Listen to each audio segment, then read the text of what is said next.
Welcome to Ethics Matter. I'm Stephanie Tsai. Our guest here in the Carnegie Council studio is Andrew Yang. He is an entrepreneur and the founder of Venture for America, a fellowship program that's given young entrepreneurs the opportunity to start businesses and create jobs in American cities. He's also an author, and his most recent book is called The War on Normal People: The Truth About America's Disappearing Jobs and Why Universal Basic Income is Our Future. It is jobs that Andrew Yang clearly cares about. And Andrew, thank you first of all so much for being here. The reason you have written this book about universal basic income is because you worry about automation. And when I read about you, a lot of times it was associated with this concern that there would be some sort of robot apocalypse. Yes. So let's start there first. Are you worried that robots are going to take over? Well, I am, but it's not like walking robots are going to come in and replace you and me in the studio. It's actually the case that robots started arriving in the American economy around 2000 and started displacing large numbers of manufacturing workers from then till now.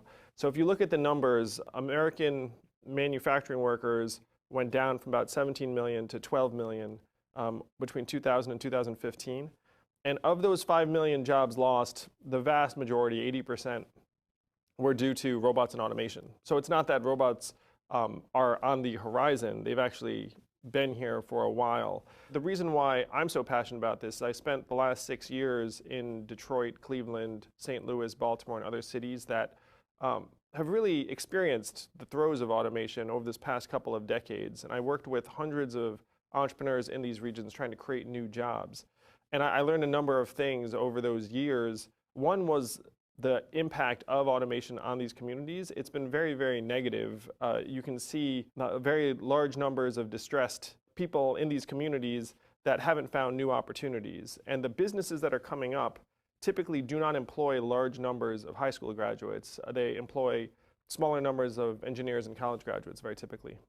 So it's the blue-collar workers that are suffering, but we've been hearing definitely in this last election cycle that that's globalization, that's bad trade deals. But you're saying that based on the statistics you've seen, 80% of manufacturing jobs in 2000 were actually lost to automation. Yeah, so automation's a much bigger driver of job displacement than globalization and certainly immigrants. And that's something that the American people I believe are coming around to. That there was a recent survey that showed that 70% of Americans believe that technology, AI, software, all of these things are going to eliminate many more jobs than they're going to create over the next 10 years, which is 100% correct. That they're right. Yeah. So we're waking up to the reality. We're right now in the third or fourth inning of the greatest technological and economic shift that we've ever experienced as a society. It's the greatest shift in human history. That shift, though, again, I take it back to the time horizon starting from the Industrial Revolution, but really in earnest in the 60s and 70s with machines and replacing workers on the assembly line. What is different about this time that calls for drastic solutions? Is it AI and machine learning?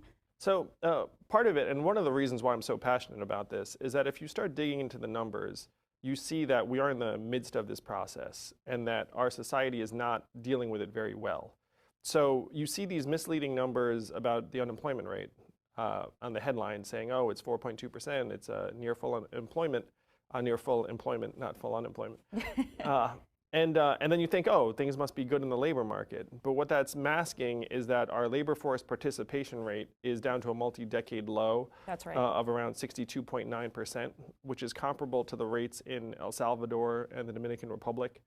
Much lower than it's been in past periods. 95 million Americans are out of the workforce and aren't considered as part of the unemployment rate, including almost 1 out of 5 in their prime working age of 25 to 34. Wow.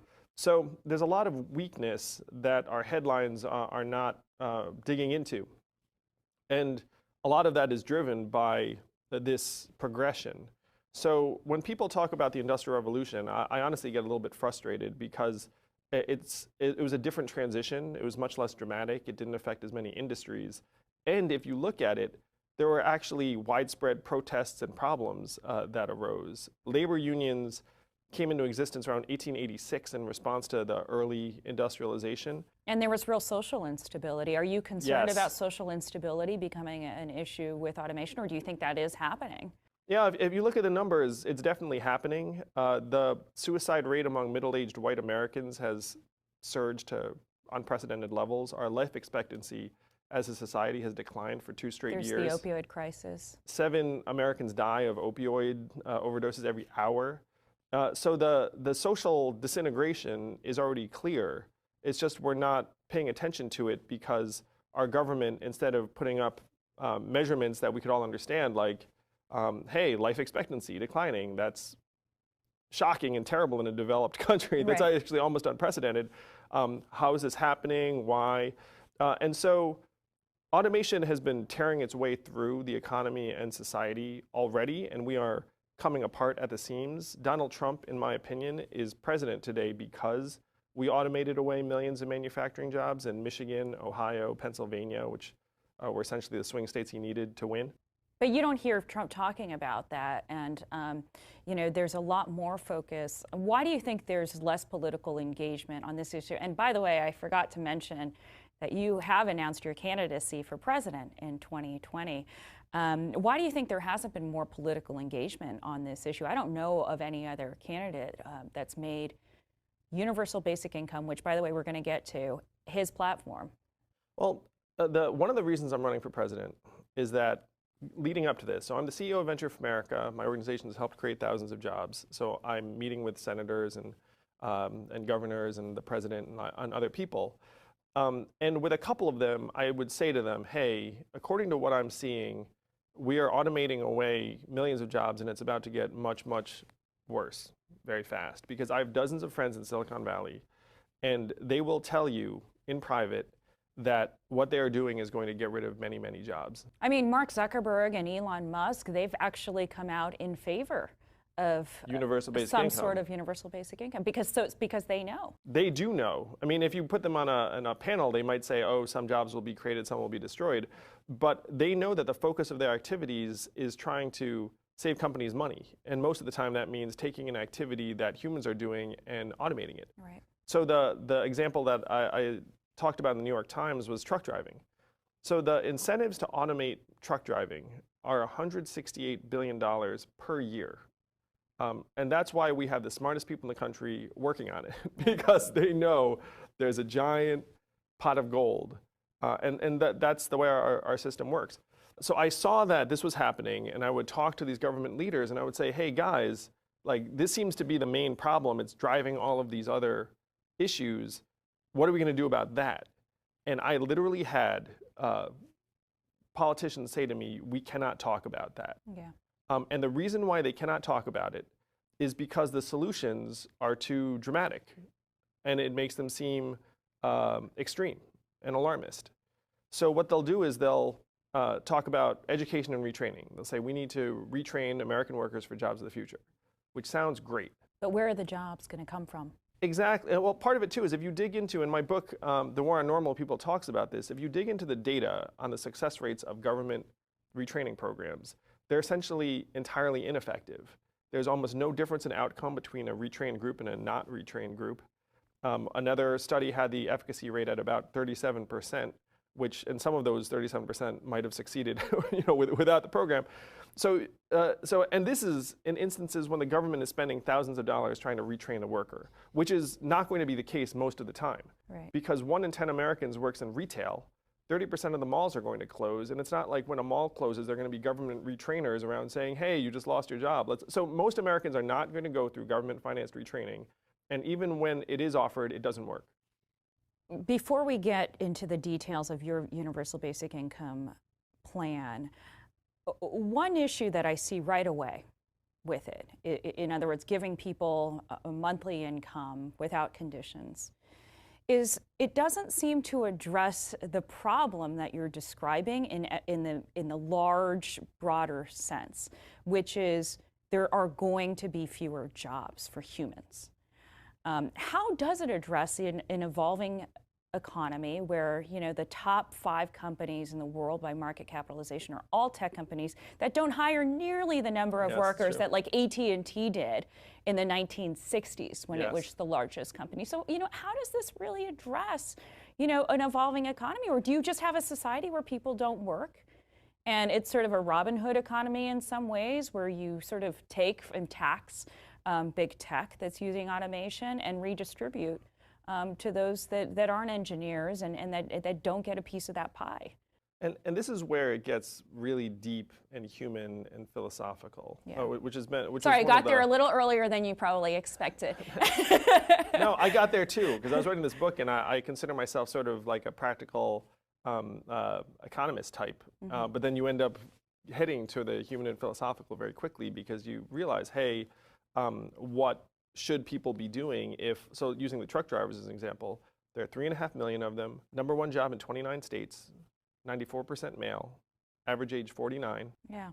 So you start imagining, okay, let's say we automate significant numbers of those jobs in the next 10 years, like what does the new world look like?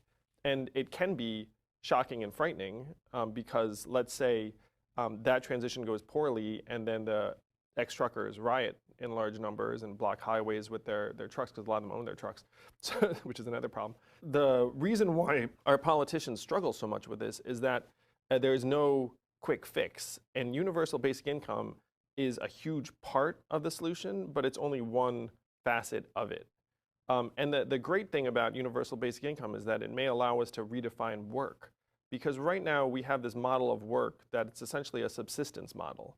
It's you should work to survive. You must show up. We'll pay you based upon how much time you spend, and you'll get like enough, maybe.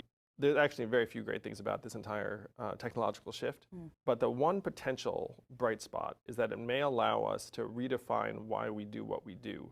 And so my platform has a few main components. Universal basic income is one, but the second one, which is as important, is that we need to change how we measure value. GDP did not exist as a measurement until the Great Depression. And then things were going so badly that the government was like, we have to have a measurement to see how things are going and then try and improve it.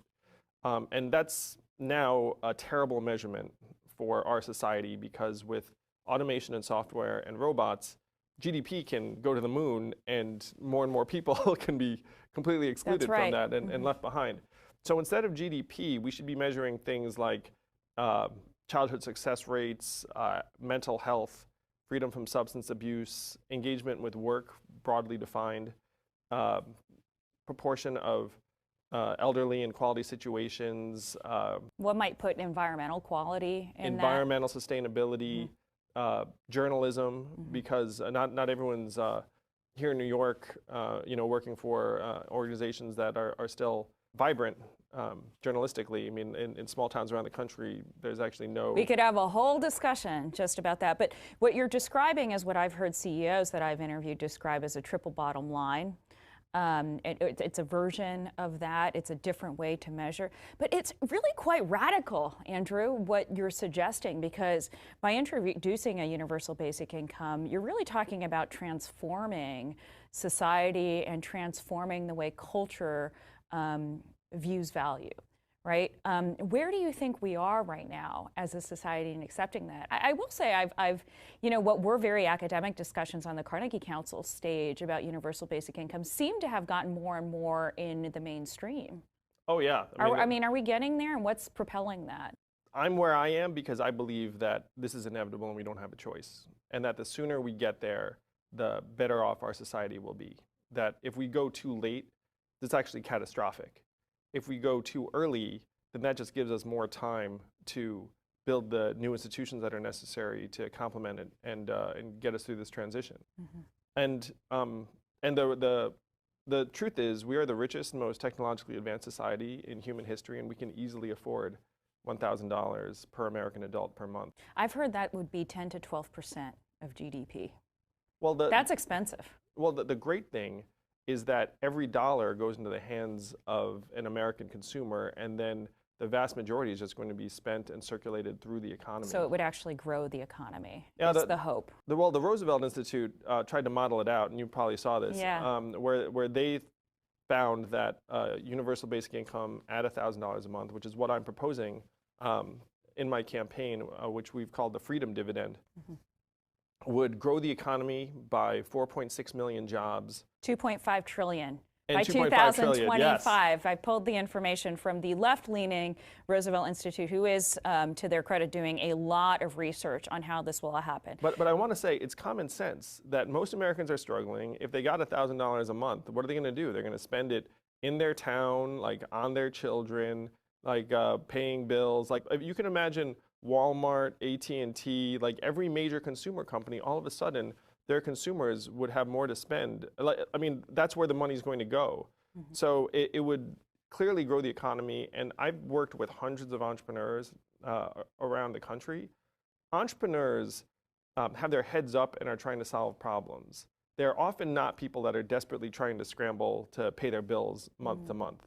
If we implemented a universal basic income, it would be the greatest catalyst for entrepreneurship and creativity we have ever seen. They would create tens of thousands, hundreds of thousands of new businesses. Okay, two questions. The first being the downside, some have said is just human psychology, is whether for a lot of people giving them free money, $1,000 a month, would take away their incentive to work. So what's your explanation for how we wouldn't end up in a society that would be less productive and less innovative? I consider myself a facts-driven or data-driven person, and the data just does not show a reduction in work hours when you have income support either here in the US or Canada or in the developing world.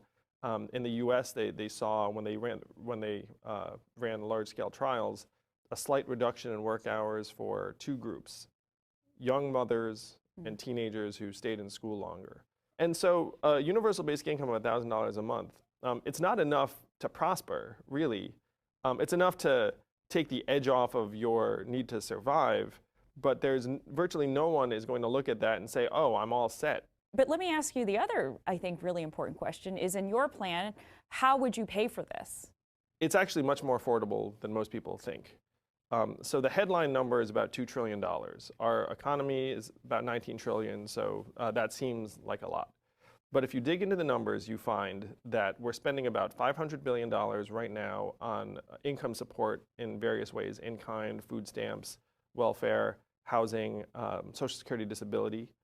And this would be overlapping. So if someone's receiving, let's say, $700 in benefits right now, then you go to them and say, hey, you can keep your current benefits, or you can go to the Freedom Dividend and get $1,000 a month free and clear. So they would have the option. They would have the option. But because we're already spending $500 billion, this thing is 25% paid for before you even get started.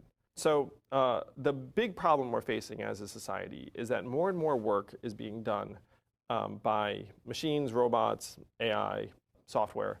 And income tax is a terribly inefficient way of actually harvesting that value for the public. So if you look at it, who are going to be the beneficiaries of this transition to automation? It's going to be large tech companies who are excellent at not paying a lot of tax. Very good at offshore tax havens. Yeah, move it over and say it all went through Ireland.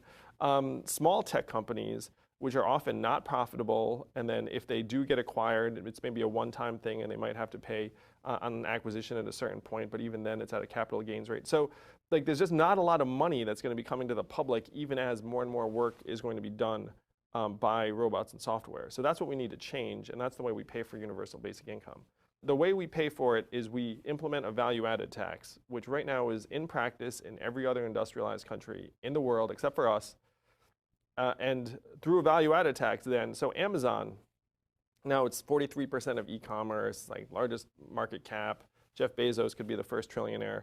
But there are periods when they said, hey, we didn't even make any money this quarter, so no income tax. Whereas a value-added tax, then they pay based on transaction, and that's inescapable. That's one reason why other countries use it, is that it's a much, much more effective way to get revenue. And so if you're a self-driving truck company, you might not have many humans making money, and so there's not much income tax coming, but a value-added tax, then we get we get our fair share. And a value-added tax would generate between $700 and $800 billion if we were to implement it at half the European level. The European average VAT is 20%. Our economy is so vast that if we had a VAT of 10%, it would generate $700 to $800 billion. So that is my primary mechanism to pay for the universal basic income, because you have 500 billion plus 800 billion in the VAT. So then you're at about 65% of the 2 trillion. And then the remainder, this is the beauty of universal basic income. We are already spending hundreds of billions on healthcare, incarceration, homelessness, like all of these services for people that are falling through the cracks, that those expenses would go down if these people are able to stay out of the emergency room. Well, that's interesting, right? Because the Peterson Institute, I was looking at some of their research, apparently in the 70s in Manitoba, Canada, I feel like there was an experiment done with several thousand people that looked at universal basic income. So there is some empirical evidence of what happens, right? And I found it interesting that once a universal income was provided, there were better outcomes when it came to things like health and education. Yeah, so what's happening there? And this is the most powerful stuff of universal basic income, is that it's very human. So Mincom, in that Canadian town you're describing, what they found was that hospital visits went down 9%. They found that domestic violence went down, mental health went up, and children stayed in school longer. In another study in North Carolina, they actually found that children's personalities changed to become more conscientious and agreeable, which are both very positive traits for academic and professional success. So this is what we're talking about at the human level. Right now, you know what's really, really expensive? Dysfunction. People coming to the emergency room and then having massive problems that we as a society end up paying for in various ways. Functionality is actually much less expensive. So we're going to get hundreds of billions back from things we're currently spending on healthcare and incarceration and homelessness. And then as the economy grows, because we're putting money in the hands of American consumers, we get 25% of the growth back, because that's the ratio of revenue to GDP growth in the US. So with a VAT of 10%, you essentially pay for $1,000 a month per American adult in perpetuity. You bring up this notion of improving lives with economic security. It reminds me that this show is called Ethics Matter, and so we talk a lot about what rights are and what human rights are. I feel like this country is not in a place yet where there's a sense that it's government's responsibility that everyone has economic rights and environmental rights and economic security. What do you think? Well, you know, I think America has been very fortunate for a very long time, but I think our economy and society are progressing to a point where the absence of a government point of view or action is actually going to greatly diminish individual economic rights and our quality of life, really. If we just let this thing go, we can all see what's going to happen. I mean, the value is just going to get gathered up in a relatively small number of hands of people, generally at the heads of major technology companies and the people that work in those organizations. Now, I'm friends with those people. They are generally good people. The thing that I think is ridiculous is when people imagine that it's somehow the innovator's responsibility to figure out all of the downstream economic and social impacts of their innovations. I mean, they have their heads down just trying to make the thing work.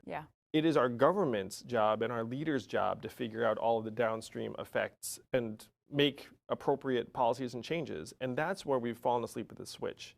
Our government has become very backward and dysfunctional. We've lost faith in it. And over the last 50 years, we've just been stuck with this 60s era bureaucracy, having food fights from decades ago, instead of a government that's appropriate to the challenges of 2018 and 2020. And that's why I'm running for president. So about universal basic income, the social benefits, and it was a lot of fun, like reading the studies that some of which you cited. But I go through it in my book in detail, and it's clear to me that universal basic income would improve the lives of millions of Americans, that we can easily afford it. The thing that most people did not realize, I didn't realize until I dug into it, we actually came this close to passing a universal basic income in 1971. Martin Luther King was for it. That was under Nixon. Nixon was for it. 1,000 economists signed a letter saying this would be great. It passed the House of Representatives, and then it stalled in the Senate because the Democrats wanted more money for it. It wasn't that conservatives tanked it. It was that it was that Wow. Senate Democrats thought that it should be more generous. So it's not even very radical. Like we came this close, and it's been implemented in Alaska for 25 years in essence through the petroleum dividend. How do you change the narrative around it being a government handout that will lead to a lazy society? Because I can just see that's what you're going to be up against. Yeah, probably right. And you said that you've met with lawmakers and throughout your career. So, how do you sell it? I'm actually very confident that people are over the sort of welfare handout framing, in large part because the suffering is so widespread. Like the welfare framing was often about like the other. It was like, oh, you're going to give them the money. But now it's a lot of us. Yeah, now it's a lot. It's enough people now where.